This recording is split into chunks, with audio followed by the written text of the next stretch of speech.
Christy at mga co-host, awang-awa kay Kim Chiu, hindi pa rin pumapasok sa It's Showtime dahil sa problema.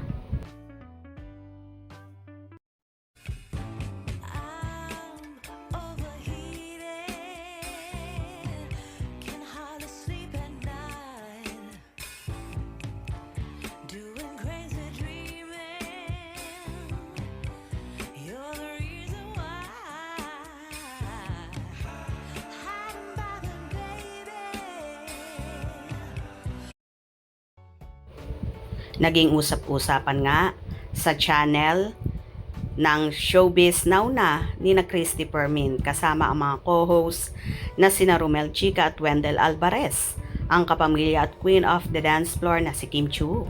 Awang-awa nga ang tatlong co-hosts na nangyayari ngayon sa dalaga kung saan naubos nga ang pera. Kaya nga daw sobrang namumroblema si Kimi at inaayos nga niya ito.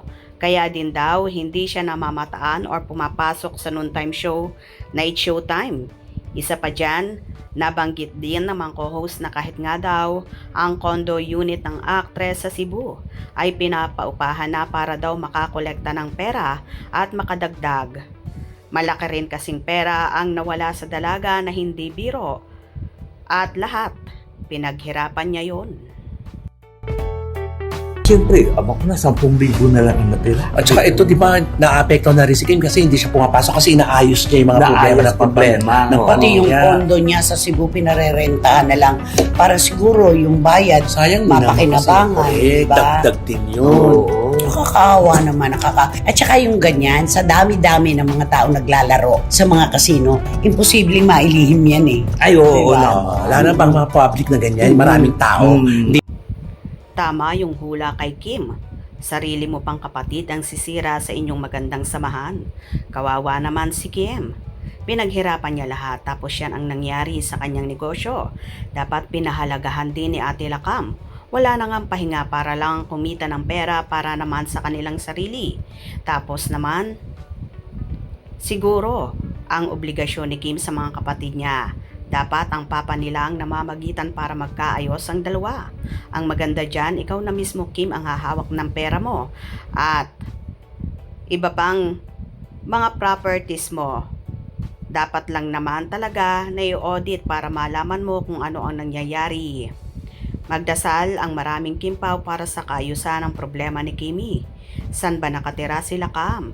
Sa Quezon City po kasama ng mga pamangkin. May condo rin si Kim sa BGC. Nagkatotoo ang hula kay Kim na may scam sa pera at kamag-anak niya pa ang gumawa. Hula talaga sa kanya yan ng babae. Ang masakit, kapatid niya pa ang nanloko sa kanya. Halos sa pamilya pa lang ibinigay na niya ang lahat. Kawawa naman talaga si Kim. Correct ka dyan.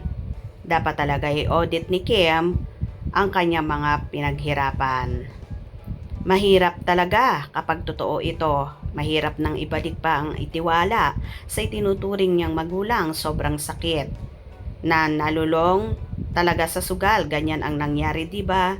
Kay Awit, yung kapatid ni Wamos, ganyan din ang nangyari. Nalulong sa sugal.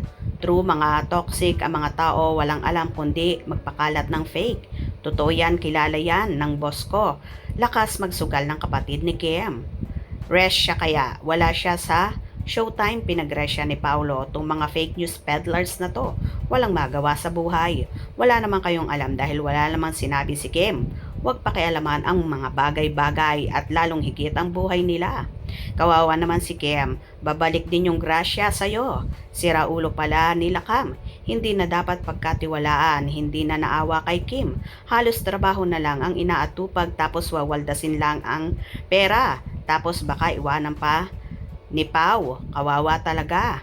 Naku, hindi yan iiwan ni Pau. Nung hard days nga sa breakup, si Pau ang nandyan sa tabi niya. Ngayon pa ba na ang tagal na nila? Salbahing kapatid. May parusa din yan. Di na naawa kay Kim at sana magbago na siya. Kasi second life na niya yan nila Kam.